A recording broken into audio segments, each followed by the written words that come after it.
10 ఏళ్లలో ఇరిగేషన్ వ్యవస్థలో రాష్ట్రాన్ని బీఆర్ఎస్ సర్వనాశనం చేస్తుందన్నారు మంత్రి ఉత్తమ్ కుమార్ రెడ్డి. వాళ్ల స్వార్థం కోసమే తుమ్మిడిహట్టిని కాదని కాళేశ్వరం డిజైన్ చేశారని చెప్పారు. అత్యధిక వడ్డీలకి లోను తెచ్చి ఇరిగేషన్ ని దెబ్బతీశారన్నారు ఉత్తమ్.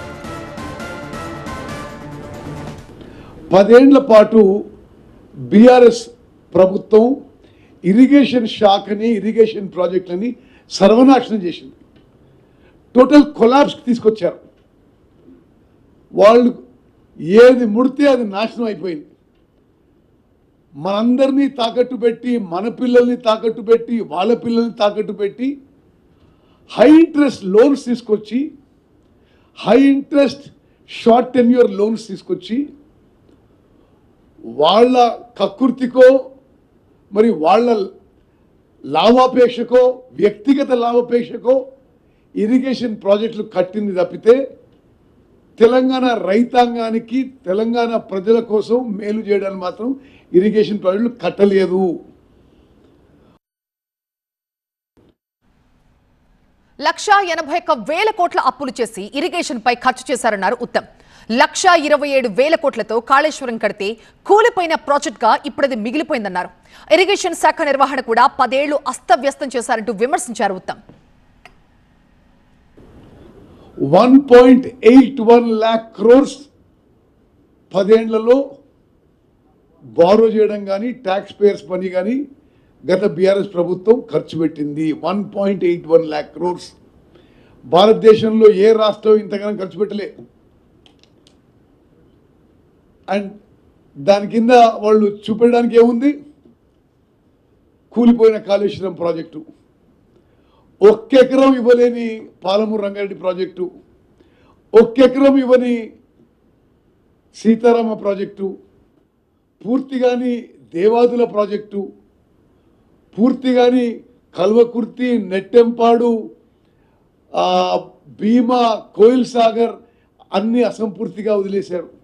అంటే 1,81,000 కోట్లు ఖర్చు పెట్టి ఒక్క ప్రాజెక్టు కూడా పూర్తి చేయలేదు.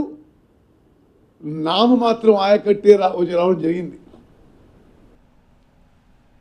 3 బరాజుల బేస్మెంట్ పనికిరాదని నేషనల్ డ్యామ్ సేఫ్టీ అథారిటీ చెప్పిందన్నారు ఉత్తమ్. మేడిగడ్డ, అన్నారం, సుందిళ్లలో నీళ్లు నిల్వ చేయలేమని, ఒకవేళ నీళ్లు నిలిపితే బరాజులు కొట్టుకుపోయే ప్రమాదం ఉందన్నారు.